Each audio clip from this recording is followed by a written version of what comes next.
topik bahasan tentang biaya produksi yang diambil dari buku Manajemen Produksi karangan Bambang Sugiono Agus Purwono bab 8.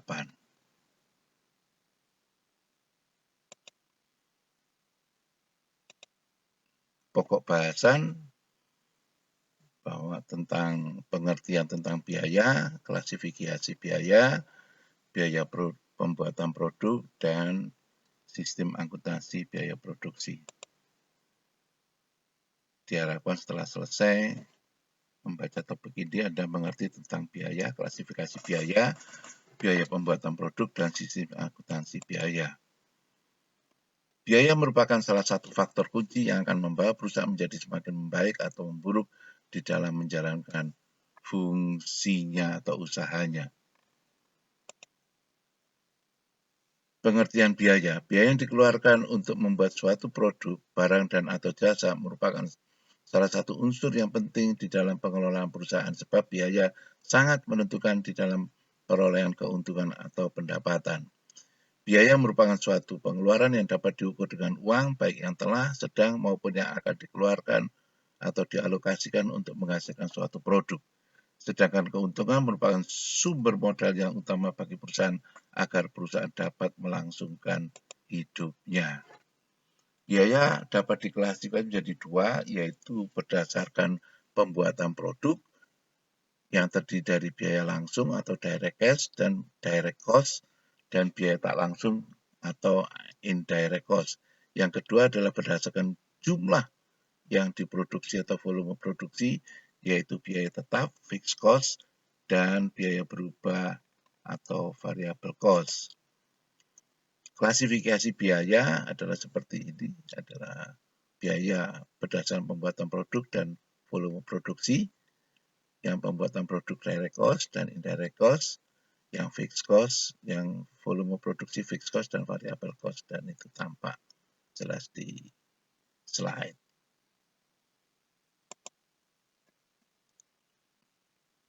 Biaya menurut pembuatan produk, ada biaya langsung merupakan biaya yang dapat diidentifikasikan secara langsung yang berkaitan dengan proses atau keluaran, terdiri dari biaya bahan baku langsung dan biaya buruh langsung. Sedangkan biaya bahan baku langsung adalah biaya yang timbul dari pemakaian semua bahan-bahan yang menjadi bagian daripada produk jadi dan yang dapat langsung dimasukkan ke dalam perhitungan biaya produk jadi. Contoh mobil, yaitu pembelian plat besi untuk bodi mobil, pembelian profil baja untuk kerangka mobil, dan mesin. Biaya buruh langsung adalah biaya yang dikeluarkan untuk tenaga kerja yang langsung ikut dalam proses pembuatan produk jadi. Contoh yang termasuk biaya buruh langsung pada produk jadi adalah gaji atau upah untuk tenaga kerja pada lintasan produksi. Sedangkan biaya tak langsung terdiri dari biaya bahan baku tak langsung dan biaya buruh tak langsung serta biaya komersial.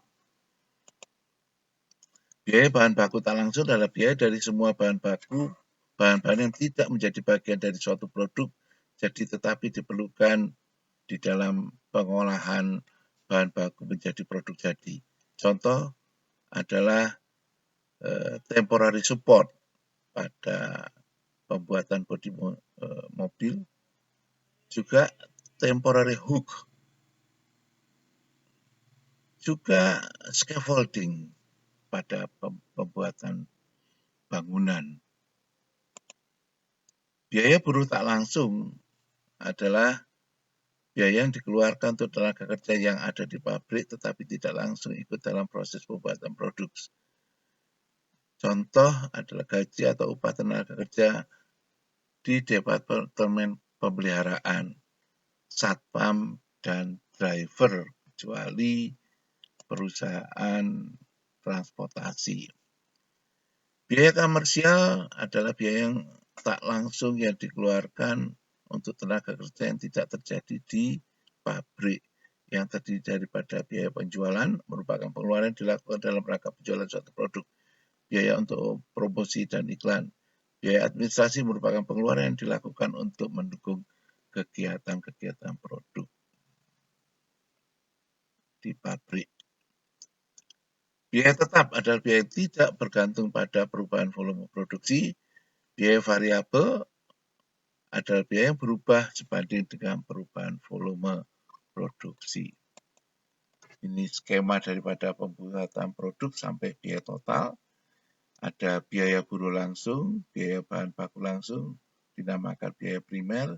Bila ditambah biaya tak langsung menjadi biaya pabrik, biaya ditambah biaya komersial namanya biaya total. Biaya yang lain adalah incremental dan marginal cost, opportunity cost, sunk cost, dan depreciation.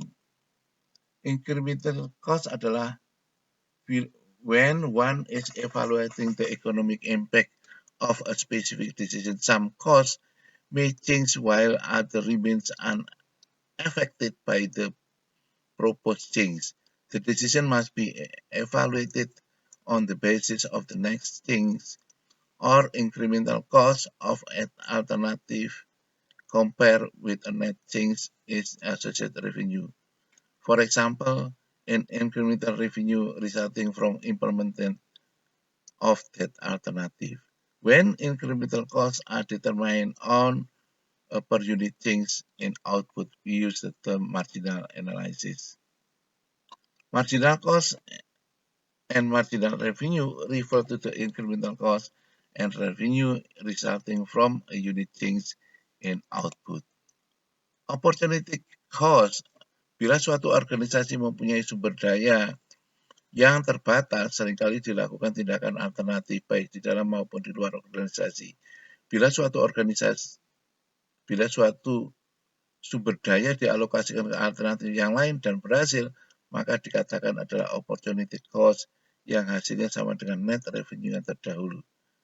Contoh, sebuah perusahaan membutuhkan tenaga kerja tingkat strata 1, tapi yang melamar adalah yang bergelar strata 2 dalam bidang disiplin yang sama. Maka ini merupakan opportunity cost bagi perusahaan. Sunk cost. Pada perhitungan keuangan saat tertentu ada kemungkinan bahwa nilai buku atau book value dari suatu aset nilainya lebih mahal daripada NJOP, nilai jual objek pajak, maka perbedaan inilah yang dikatakan sebagai sunk cost. Misalkan gedung, mesin, tanah. Contoh, 1 unit mesin bubut pada tahun ketiga mempunyai nilai buku sebesar 12 juta rupiah. Tapi apabila dijual hanya berharga 7 juta rupiah, sehingga terlihat bahwa ada perbedaan nilai sebesar 5 juta rupiah. Ini harus dikatakan sebagai sunk cost. Atau harga tanah yang berdasarkan nilai jual objek pajak adalah sebesar 5 juta per meter persegi, tapi harga pasaran adalah 8 juta rupiah per meter persegi, itu juga dikatakan sunk cost. Berikutnya akan dibahas pada bab berikutnya tentang depresiasi.